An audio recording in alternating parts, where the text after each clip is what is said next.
Hello Internet, my name is Lave and I watched Tomb Raider, which is directed by Norwegian director Uthaug. I've no idea if I'm pronouncing that right. I'm not familiar with any of his previous work.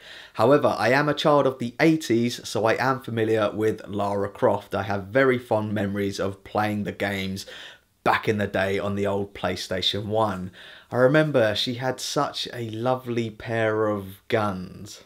This latest adaptation stars Alicia Vikander as Lara Croft, who hasn't quite found her way yet. She's working as a courier in London and is mourning the loss of her father, who disappeared 7 years earlier. So she hasn't inherited his business or his riches yet when she uncovers clues to his whereabouts, so she sets off to find out what happened to him. So this film could have been called Lara Croft Begins because it's her origin story and it's full of all of the cliches that we've come to expect from an origin story. You've got the voiceover narration at the start, you've got the sepia filtered flashback sequences, and she's a protagonist going on a hero's journey both physically and metaphorically, where she's got to learn to discover herself.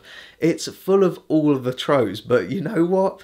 I actually quite enjoyed the setup to this film. A huge part of that is down to Alicia Vikander, who, as I said, is not the Lara Croft we know yet, but still fiercely independent and tenacious and intelligent and charismatic. I must admit, when they first announced that she was going to play her, I thought it had potential, but question marks still remained. Could she handle the physical side of it? This being her first real action movie, and she absolutely can. She's obviously put in the time in the gym, and it's paid off. It's a dream bit of casting there. I think you'd be hard pressed to find anyone who isn't happy with Alicia Vikander's performance as Lara Croft. I was also extremely impressed with the direction of the action set pieces in this film. I think it's extremely well choreographed and framed. It doesn't overdo it with shaky cam or rapid cuts. I always had a clear sense of what was going on. On a few occasions you get the obligatory slow-mo shot, and I don't begrudge it for bending the laws of physics every now and again. I mean, after all, this is based on a video game. But the emphasis is definitely on doing it all practically. It does have a few moments where it resorts to CGI,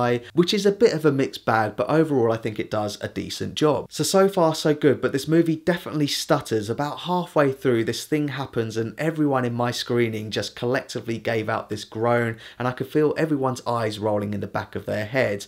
There is a big reveal which happens, which I can't get into without going into spoilers, but it happens right after this really intense life or death moment for Lara, and it almost ruins that scene for me, and it almost ruined the rest of the film, but I'll come back to that at the end of the video because I don't want to spoil anything. The other story element that I want to talk about is the MacGuffin, this thing on the island that they're all trying to get to.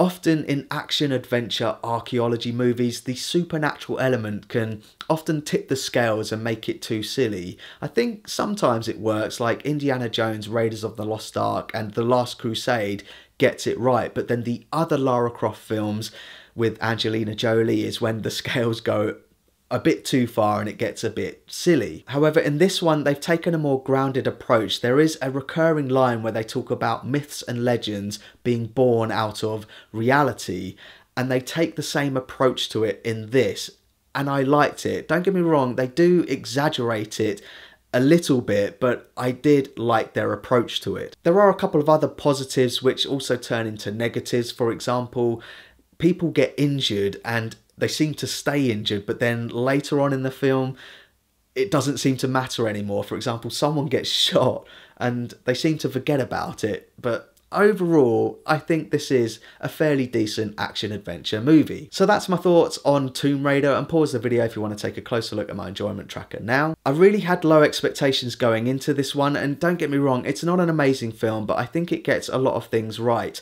Alicia Vikander is kick-ass, and the action set pieces are exhilarating and exciting. It's just that one story element that really bugs me, so I'm going to talk about it a bit more now. So if you haven't seen it and you don't want it spoiled, like, share, sub, all of that stuff, go away. So the bit that really bugged me is the return of Richard Croft, her father, who turns up on the island all Robinson Crusoe style, and he's like, "Hello, Sprout. I ain't going mad, I swear." Now, I haven't played the latest Lara Croft video game, the rebooted one, so I couldn't tell if it's following the same script as the game. If it is, fair play, but I just wonder if they maybe could have taken a bit of creative license and made more use of the villain played by Walton Goggins, who's been stuck on this island and is going a bit loopy, kind of Colonel Kurt style like Apocalypse Now. I wish that when Lara Croft got to the island and she meets him for the first time and he says that he killed her dad, I was fine with that. Either that or make him an unreliable narrator and say that, oh, he's still on the island somewhere, and then reveal that he actually did kill him. I think that would have been a much better approach to it, in my opinion. But as I say, overall, I wasn't expecting much from this film, but it turned out to be quite a decent action adventure. I'd be interested to see further installments. So thanks very much for watching my review of Tomb Raider. I really do appreciate it. If you can, give this video a like and don't forget to share the Lave.